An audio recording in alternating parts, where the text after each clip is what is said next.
Assalomu alaykum hurmatli kuzatuvchilar. Sizlar bilan yana Bahriddinov Olimjon. Azizlarim, bugungi mavzumizda qo'rquvlar haqida gaplashamiz. Ya'ni bizni bolalikdan qiynab kelgan gapirishdan qo'rquv, o'zini ko'rsatishdan, kimnidir yoniga chiqishdan qo'rquv yoki shunaqa qo'rquvlar borki, bizning ichimizda qo'rquvligini bilamiz, manbirimiz siqilib turaveradi, lekin nimaligini bilmaymiz. Nimadan qo'rquv? Aynan siz nimadan qo'rqyapsiz? Nima qila olmaysiz, o'zingiz sezmaysiz. Doim bir burchakka bekinib olasiz yoki uyga kirasiz, hech kim sizni ko'rmasin, hech kim sizni eshitmasin. Imkoni boricha xuddiki o'zingizga muammo yoki bosh og'riqdek qaraysizda, odamlardan qochishga tushasiz. Aynan mana shu qo'rquvlar qayerdan kelib chiqadi? Qo'rquvlarning eng katta kelib chiqish sababi bolalikdan bizni o'sha qalbimizni sindirishgan, ya'ni bizni rad etishgan. Bolalarda asosan o'sha katta bo'lib kelayotganda yoki o'smirlik davrlarida ota-onasi qattiqroq nazorat qilishi mumkin yoki unga o'sha nimalarnidir cheklashi mumkin va bola bora mana shu narsalarni, ya'ni bir xil gaplarni eshitaverib qanaqa xulosaga keladi? Meni hech narsaga haqqim yo'q ekan. Men hech narsaga noloyiqman. Ya'ni noloyiqlik dasturi o'rnashadi. Noloyiqlikni orqasida rad qilish turibdi. O'zini rad qiladi unaqa insonlar. Nima bo'lsa kimdir ularni urishib qo'ymasin, kimdir menga yomon gapirib qo'ymasin, kimdir o'sha nima deydi? Men haqimda bir yomon gap eshitib qolmasin, odamlar meni yomon ko'rib qolmasin, odamlar menga yomon munosabatda bo'lmasin. Bu qo'rquvlar bora o'zingizni rad qilib, faqat insonlar haqida o'ylab yashashingizga olib keladi. Siz o'zingiz haqingizda o'ylab, o'zingizni sevib, minnatdorchilik bilan yashay olmaysiz. Faqat insonlar haqida o'ylaysiz. Nima bo'lsa ham insonlar sizni yaxshi inson deb o'ylasin.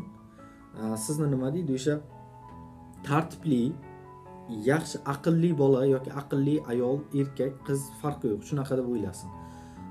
Buni aytganimda kelib chiqish sababi bizni rad qilishgani. Mana bu yerda qalbimizni biz ichkariga kirgizib, uni ustidan ko'mib, beton qo'yib tashlaganmiz. Bo'ldi, ana shu yerda bu qaytib chiqma, sen chiqishing o'zingga ko'rsatishing mumkin emas. Biz jim yurishimiz kerak, o'zimizni ko'rsatmasligimiz kerak. Tushunyapsizmi?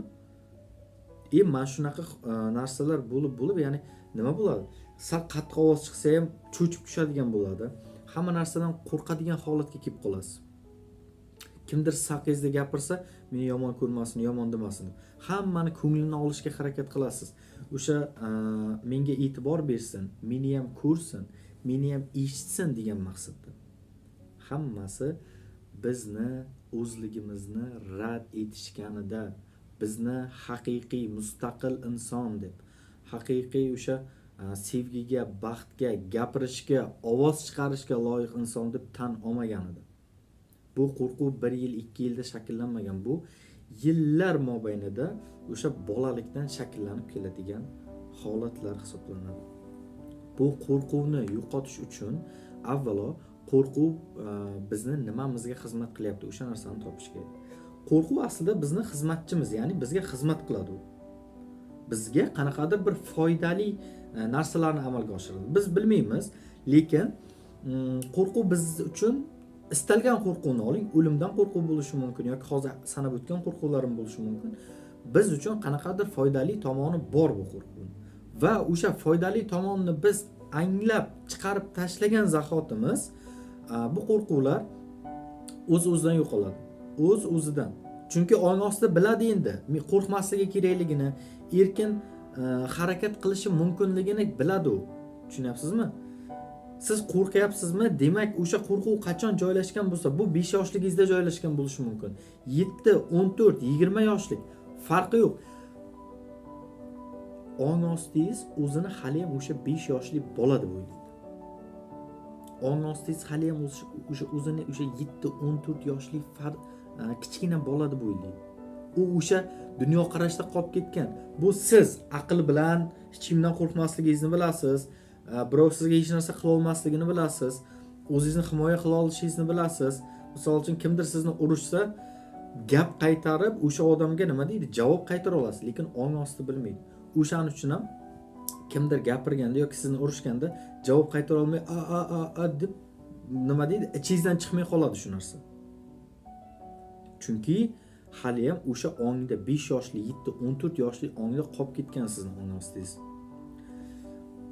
Ong ostiga tushib, o'sha blokni topib, endi qo'rqmaslik kerakligini anglatib bersa, o'sha yozilgan eski kodlarni, dasturlarni olib tashlasa va o'rniga yangi kodlar yozsa, yangi dasturlar yozsa, yangi narsalar shakllantirsa, qo'rquv 100% chiqib ketadi. Qo'rquv o'z-o'zidan chiqib ketadi. Ya'ni bu qanaqadir bu fantastika narsa emas. Shunchaki ong ostiga o'sha narsani anglatib, boshqa dastur yozish kerak. Qo'rquv o'z-o'zidan yo'qoladi. Sizda qanday qo'rquvlar bor? Sizni nimalar bezovta qilyapti? Albatta kommentariyalarga o'z fikrlaringizni yozib qoldiring. Keyin yana bir narsani esingizdan chiqarmang. Qo'rquv bu shunchalik nima deydi? Energiyani so'rib oladigan narsaki, sizdagi bor o'sha ijodiy energiyani, sizdagi o'sha nima deydi? Mukammallikni, sizdagi o'sha misol uchun ichingizdan qanaqadir ideyalar, ichingizdan qanaqadir bir yaxshi narsalar keladi-yu, yaxshi tuyg'ular. O'shalarni so'rib oladigan, o'shalarni bostiradigan narsa bu qo'rquv bo'ladi. Qo'rquvda yashagan inson doim taranglikda, bir so'z bilan aytganda, hayotdan umuman zavq ola olmaydi, hayotdan zavq olmay qo'yadi. Albatta bu qo'rquvlaringiz bilan ishlang, bularni chiqarib tashlang va erkin, ozod, maza qilib yashang. Har doim o'sha bizni eng katta kuchimiz, bizni eng katta tebranishimiz, ya'ni energiyamiz bu ozodlikda. Ozodlikni tebranishi, ya'ni ozodlikni kuchi, o'sha hissiyotni kuchi sevginikidan ham kuchli. Eng kuchli narsa bu ozodlik. Ozod bo'lsangiz, qalbingiz ochilib, o'sha kishanlarni yechib tashab, maza qilib yashaysiz. Qo'rquvlar sizni keyin ushlab tura olmaydi. Sizlar bilan ong osti bilan ishlash bo'yicha mutaxassis Bahriddinov Olimjon bo'ldi. Salomat bo'ling azizlarim.